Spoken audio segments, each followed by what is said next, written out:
Beer O'Clock on Real Ale Craft Beer. Today we've got a beer from Wilde Brewing Company, and this is a can of their Chasing Epiphany Citra Mosaic Pale Ale, coming in at 4.8% ABV in a 440ml can. I like the look of the can. I like the can art. I like the name of the brewery. I first come across Wilde in my local Morrison's store. I think the first beer I ever had, off the top of my head, was Brownie Huntress in Morrison's. I think it was that one. Anyway, Lee W was really kind to send me some beers down via Daniel Bale in Barry. So Lee sent them from Leeds, where these guys are based, down to Barry. I met Daniel Bale. Daniel Bale was kind enough to give me the beers. Absolutely fantastic. Wonderful people out there who support the channel with the beers and yeah, fantastic. Without further ado, let's get this beer out into a glass and see what we get. Ooh. Just a little sneak peek as I opened that at the side of the can. This could be a really interesting pale ale.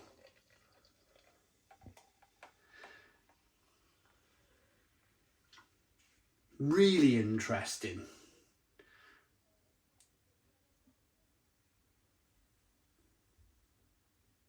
There you go. There's a look at it. We've got a one finger white head.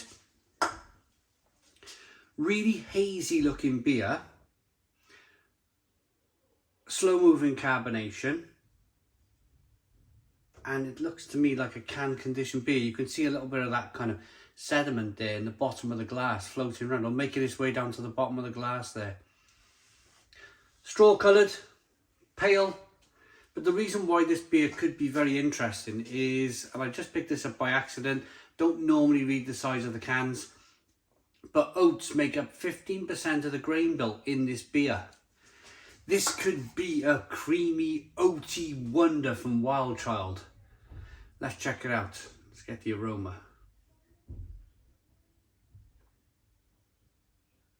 Smells good, really nice and hoppy. I don't think I've had a pale ale or an IPA from Wilde before. I think it's only been dark beers I've tried. Stouts and porters maybe.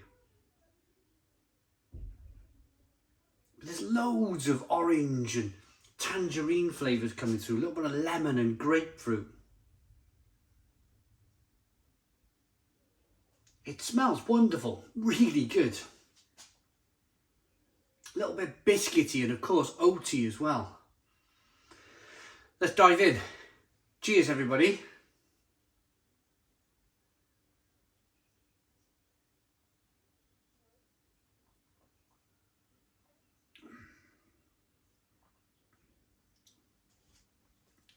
Really good beer. Really good beer.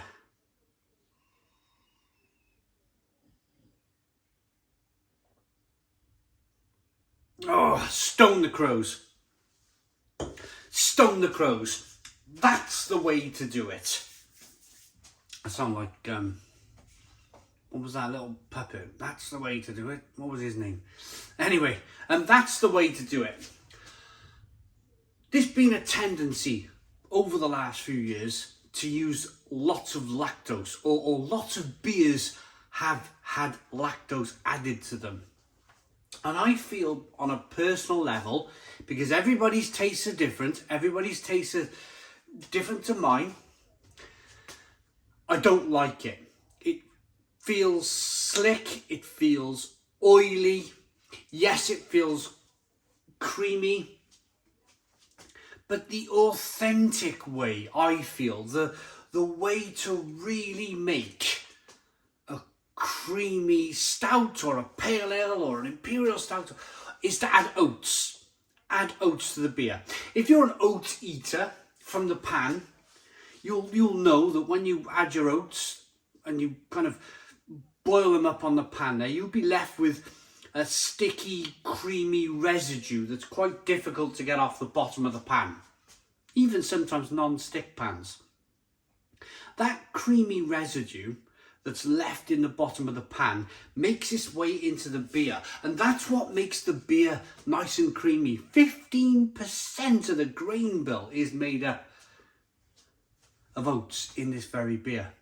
And you can not only feel it on the mouthfeel, but you can taste it.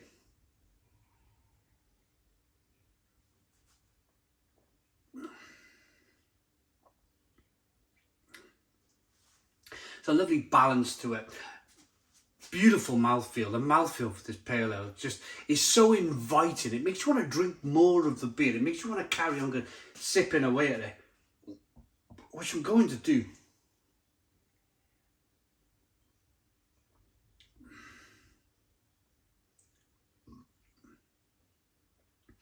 You start off with this creaminess. I've said it again, I might start boring you with the creaminess in a minute, but yeah, you start off with this creaminess, a slight kind of biscuitiness and breadiness, a little bit of sweetness, and then it goes over to this lovely kind of middle orange and lemon and grapefruit and passion fruit and mango, tangerine flavours, and then it goes over to a slight bitterness on the back end. That slight bitterness gives you a lovely balance to the beer. That little bit of sweetness over there, that little bit of bitterness over there, gives a fantastic balance. That, for me, by far, by a country mile, is my favourite beer from Wild Child. I can totally understand why Lee W has decided to send me this beer and the beers that he sent me. He sent me a load of Wild Child beers. I can see one from here, Brownie Hunter and Shoot to Thrill. And there's another two which the cans are turned round. They're in the bar, I can't quite see the... But I got a few to do. I got another 4 cans, it looks like, to do from Lee W. And I'm not surprised. I'm not surprised he has sent me these beers. He's a home brewer himself. He knows what it takes to make a good beer. And I wouldn't be surprised. If not just Lee W, but the great folk of Leeds and Yorkshire track this beer down and find out what... I would love to try this on keg or cask in Leeds. I reckon it would be fabulous. I wouldn't be surprised if people track this beer down to drink it in the pub. Or if not track it down in the pub, I wouldn't be surprised if Wild Child have kind of inundated selling this beer. I reckon this would be their best-selling beer. This is terrific. I cannot describe enough how much of a good beer this is.